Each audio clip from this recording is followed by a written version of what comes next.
Les 3 graineries.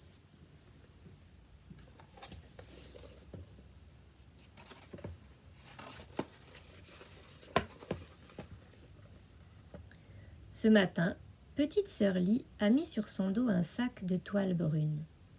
Dans ce sac se tiennent bien serrés tous les graineries que ses parents ont récoltées précieusement dans la plaine à côté du grand fleuve.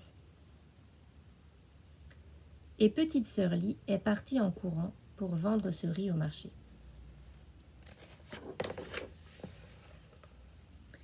Petite sœur Lie court, court, mais soudain, un canard sauvage se pose devant elle. « Petite sœur Lie, donne-moi du riz. Moi, avec le riz, j'efface les ennuis. » Petite sœur Lie ne doit pas gaspiller ce riz, elle doit le vendre, car ses parents ont besoin d'argent. Mais elle trouve extraordinaire qu'un canard soit capable de tant de bonté. Alors elle ouvre doucement le sac de toile brune, et c'est avec plaisir qu'elle offre une petite poignée de riz à un canard si gentil. Et le canard s'envole en lui disant merci.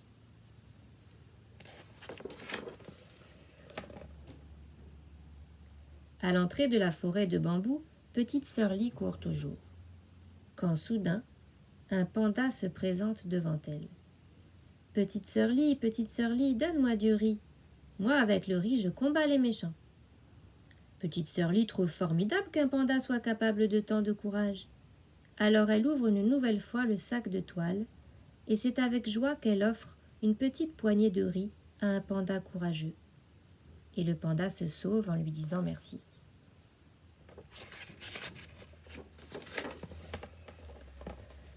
Petite sœur Lie court au milieu des bambous quand un singe l'interpelle. « Petite sœur Lie, donne-moi du riz. Moi, avec le riz, je fabrique des trésors. » Petite sœur Lie trouve incroyable qu'un singe soit si doué. Alors elle ouvre une nouvelle fois le sac de toile, et c'est avec admiration qu'elle offre une petite poignée de riz à un singe aussi adroit. Et le singe se sauve en lui disant merci.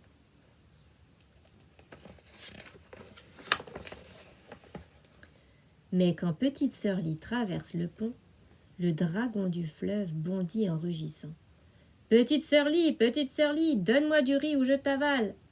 Petite sœur Lie a tellement peur du dragon qu'elle lui jette une énorme poignée de riz pour qu'il la laisse tranquille. Mais le dragon ne dit pas merci, vraiment pas du tout. Au contraire, il se fâche de plus belle et il rugit. « Petite sœur Lie, tu te moques de moi, une poignée ne suffit pas, je veux tout ton riz, donne-le-moi !»« Ah non, répond petite sœur Lie, tu exagères, ce riz je dois le vendre au marché. » Et petite sœur Lie court de l'autre côté du pont. Le dragon est furieux, il se dresse pour cracher sa colère contre petite sœur Lie.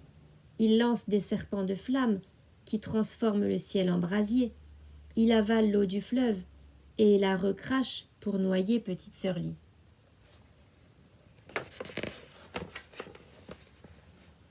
L'eau du fleuve monte aux pieds de petite sœur Lie, à ses mollets, à sa taille. Petite sœur Lie est secouée par le courant. Elle essaie de nager. Elle lutte pour ne pas se noyer. Mais hélas, son sac se déchire et les grains de riz sont emportés par l'eau en furie. Petite sœur Lie s'agrippe à une branche de bambou. Petite sœur Lie a froid. Petite sœur Lie a peur. Petite sœur Lie a tout perdu. Enfin, c'est ce qu'elle croit. Mais le canard sauvage passe au-dessus d'elle. « Petite sœur Lie, pour toi j'ai gardé un grain de riz. » Et il le crache dans l'eau en chantant. « Petit grain de riz, efface les ennuis de petite sœur Lie. » Au contact de l'eau, le grain de riz grossit.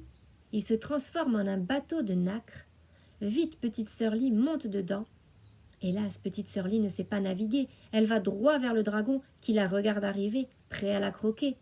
Petite sœur Lie a froid. Petite sœur Lie a peur. Petite sœur Lie va mourir. Enfin, c'est ce qu'elle croit. Mais le panda surgit à travers des branches de bambou. « Petite sœur Lie, pour toi j'ai gardé un grain de riz. » Vite, il le lance dans la gueule du dragon en chantant. « Petit grain de riz, sauve petite sœur Lie du méchant dragon. » Aussitôt le grain de riz devient long et piquant. Il se transforme en une immense épine qui fonce comme une flèche et vient se planter dans la gorge du monstre. Et voilà le dragon qui bâille et s'endort. Il se couche au fond du fleuve, et toute l'eau le suit et rentre dans son lit. Petite sœur Lie accroche le bateau au ponton et elle court chez elle pour voir si ses parents n'ont pas été emportés par l'eau du fleuve.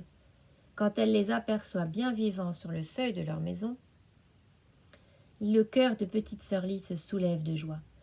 Hélas, petite sœur Lie n'a ni riz ni argent. Elle a peur de se faire gronder car elle revient les mains vides. Elle a tout perdu. Enfin, c'est ce qu'elle croit.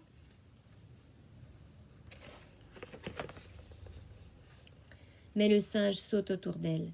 Petite sœur Lie, moi aussi pour toi j'ai gardé un grain de riz. Et il le tend à petite sœur Lie en chantant. Petit grain de riz, transforme-toi en trésor pour petite sœur Lie. À peine le grain de riz est-il dans les mains de petite sœur Lie qu'il devient d'un bleu profond et se met à briller. Il se transforme en un énorme saphir. Alors petite sœur Lie court offrir cette pierre précieuse à ses parents et se jeter dans leurs bras. Quelle joie pour les parents de petite sœur Lie de retrouver leur fille.